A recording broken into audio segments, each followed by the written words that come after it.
musst du halt zufrieden sein mit dem, was du hast. Und selbst wenn alles scheiße ist, du pleite bist und sonst nichts kannst, dann sei doch einfach stolz auf dein Land. Oder gib die Schuld einfach anderen abschreien. Hey, wie wär's denn mit den Leuten im Asyl der Mehrheit? Und nein, ich war nie anti alles, Ich war immer anti ihr. doch hab schon lange angefangen, mich mit Dingen zu arrangieren. Und genau das wollte ich nicht. Ich bin schon viel zu lange hier. Ich muss hier weg, denn ansonsten werde ich irgendwann wie ihr. Die Luft, Weg, weg. zieh Ich fliege, aber keiner zieht weg. 3 Schüsse in die Luft. Weg, weg, weg. mir eins hier raus. Wenn keiner wieder hilft. Und ich schieße in die Luft. Weg, weg, weg.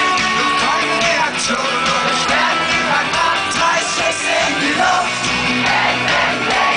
Die Revolution. Oder Berlin Tag und Nacht. Allen ist alles egal, außer der Handyvertrag.